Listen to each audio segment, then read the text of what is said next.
That's literally it. And it gets to the point when you get bored and you just want to stay in. I'm just like, I just stay in. That's all I do. I don't do anything else. You stay in and do what? Watch television? Yeah. And then I occasionally walk my dogs and I do homework. And then you kind of sit at home and you're talking to your parents and your parents are always like, why don't you go out? And you're like, well, if there's something for me to do, I'll do it, but there isn't. So. Dylan, are you a nightclub person? Absolutely not. There isn't Everybody much agrees, here, Dylan. There isn't really that much over here. There's a few niche things, like there's airsoft up in Derby, but it's in Derby and Derby's a wasteland. And there's like the boats at Oncombe Park, but they've been replaced by the ones that kind of go put when you drive them. And I think that's, they've lost the authenticity. So I just don't think there's enough to do at all. William, are you a nightclub person, William? Not Manx nightclubs, no. All right. What sort of nightclubs do you like? Ones in big cities. Ones in big cities. Where there's lots of people, lots of variety of music, this, that and the other, so you can pick and choose what you want. I don't think the Isle of Man has the population to have really good adventurous nightlife. What I would say is, for things to do, I think the problem is there are things to do on the Isle of Man. It's just transport and knowing where these things are. Do you drive? No, I'm an uncontrolled epileptic. I can't drive. So I cycle everywhere or I get the bus. And getting the bus out into somewhere like Derby is near impossible.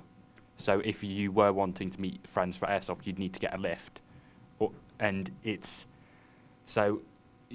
would take 3 hours to get on a bus because you'd have to get about 2-3 buses. Okay, what does everybody think about climate extinction rebellion?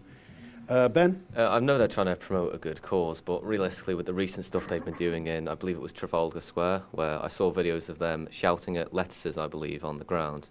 If anyone can think that can solve climate change, I don't think they're exactly qualified to talk about it. Okay, where do you stand on climate change? I believe it is an issue, but if, use an example, Greta Thunberg telling all the people, all the New World leaders, I believe the real problem is in, let's say, the Philippines, where they don't have the best kind of recycling system, and if they did, then it would probably reduce the amount of plastic we have in our oceans and whatnot. And also with China and all the industrialization there and all the Far Eastern countries, they just need to kind of reel it back. Okay, Shane? Well, speaking from someone in the Philippines, I think we have to look at it from the way that Philippines is not as developed as most countries, so climate change isn't as top priority list as them. Like, we have other things to, pardon the phrase, to have problems with, you can't just knock onto a family struggling with money and be like, recycle your plastic instead of go find some way to support your family. So I think you have to put yourself in their shoes. Okay, Jack?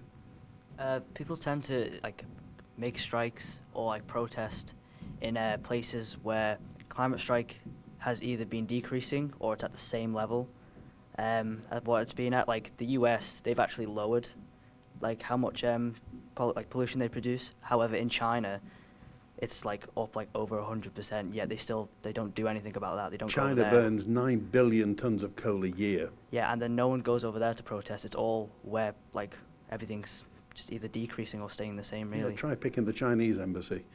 Amy?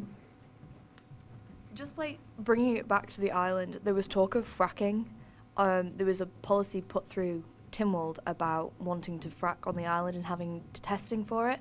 And I think that's just a bit behind the times at the minute, because the island is somewhere that has clean air.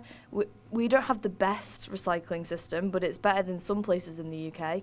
And suggesting fracking at this time, particularly for new resources to be brought up from underneath the bedrock and all that sort of stuff, isn't exactly something that is going to boost our economy or do anything significant for the island, when it's literally just going to cause more issues, because there isn't really anything you can get from the island's resources apart from what we already have. Wind turbines. Yes, wind turbines is something that should be introduced rather than going back to something that is literally within 10-15 years is going to be absolutely useless because the world is moving ahead. What do you think about the license that the government's given to the company to drill for oil off the Manx coast?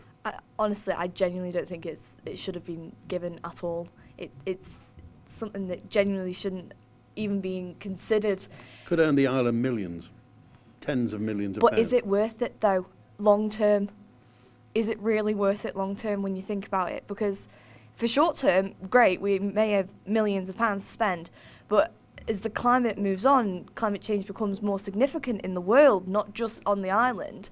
I think people start to forget that we do live on an island, we just don't live in our own little worlds, and having somewhere that is also almost precious as a nature reserve, introducing something like that just really shouldn't have been suggested. Well, the island's fairly good in terms of, it's not strewn with litter everywhere, but there are bands of people who go out every Sunday collecting stuff off beaches.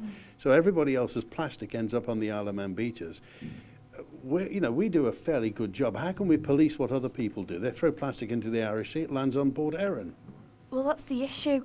We're doing all we can with Beach Buddies. We had a talk with them coming to our assembly the other week, and they're doing an amazing job going around picking up all the litter, and they've expanded now to glens, which is also amazing, which is our fault partly because people are littering in glens now. It's not just on beaches. But with waste coming onto our shores from other places in the UK and Ireland, I don't know if we can police that as well as we can do what we're doing now. I think that is really an issue for the people who are dropping the litter into the sea in the first place. That's something that they need to deal with. Okay. Sam, what do you think about Extinction Rebellion? I think Extinction Rebellion have a good cause at heart, but a poor way of carrying out their message, because I think they're just too extreme. And I know that's the whole point, but when you cause major traffic in London and you prevent people from getting to work, and some of these people might be on 0 hours contracts, so the amount of hours they get directly impacts their income, and if they're late for work, then it's a big issue for them. They would say, Climate Extinction would say, that Extinction Rebellion would say, well, we've done our job. By being extreme, loads more people are talking about it and taking it seriously. Yeah. See, I feel like they could attract more people to their cause if they're a bit more moderate, because all like the people in the middle who aren't too extreme but do think it is an important cause, I feel like the extremity of Extinction Rebellion just deters them away from protesting even more. Because just when you look at the image of people sat on top of tubes and trains and stuff in London, it's not the kind of thing a lot of people would want to get involved with as a way of protesting. So I feel like their manner of protesting probably deters a lot more people from the cause than actually attracts to it, if that makes sense. Anybody vegetarian here, by the way? No vegetarians here? No ethical vegetarians? Just interesting. Did anybody take side, Tim? You did Shani? Yeah, I set up with my friend Kira Sowerby, and then it was such a great turnout, and then some MHKs actually came down and talked to us about it, but no follow-ups so far, so I mean... Did you think it was worth a Friday afternoon? Yeah, I think it made a statement because a lot of people were missing school, so it was we'd rather fight for climate change than actually stay for education. But I mean, is that viable? Is that the right thing to do? I don't know. But I think it's great that it made a statement, because a lot of people were talking about it it was all over social media that whole day, so which was what we wanted to do. Okay, we're talking to social media. Let's talk about social media. Who's on Facebook here? Everybody? Everybody on Facebook? Okay. Apart from Sam, you're not on Facebook, Sam, no? You on Facebook? No. No, why is that? I don't know. I just kind of thought it was up for old people. They're all looking. Are you on any social media, Twitter, Instagram, or anything? Yeah, I'm on Instagram and Snapchat. Snapchat. Do you find Instagram better than Facebook then, or why is that? Just because old people are on Facebook? No, it's just if I go on Facebook, it's if I post anything, all of my family can see everything I post. Oh dear. No, I'm not posting anything bad. It's just I'd rather not let them know about my life. And do you tweet? No. You just follow people on Twitter, do you? No, I don't have Twitter. Okay. Right, so Instagram, and what was it? Instagram and Snapchat. Okay. What else is on Facebook? Who uses, Amy, how much Facebook time do you spend?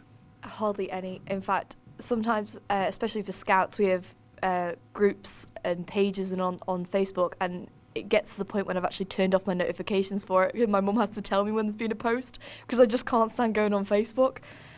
It's just annoying. Okay.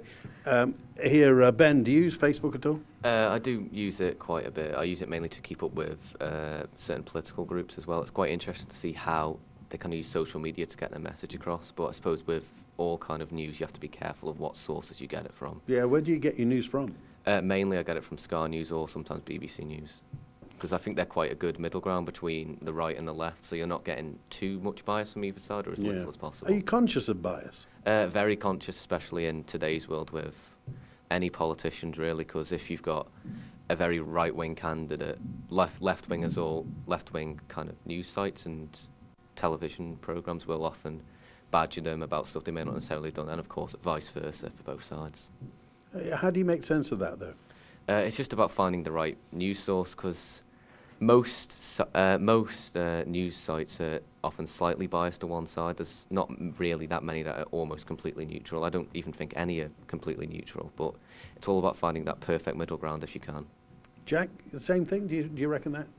Yeah, I believe we're doing the same. But I believe with media, I believe most websites and most journalists are usually left wing, and like they aren't very. I don't know how to put it. They're not very like they don't listen and they don't understand to what the right wing people try to say or what they think, and it's just very toxic, left wing and right wing in media nowadays. That's why Facebook is like not the best. It's a war zone, yeah. And what other social media do you use? I usually use Twitter, Instagram, or Snapchat. I usually stay off Facebook, but unless my mum tags me in something, then I'll go on Facebook. Do you tweet or do you just follow people?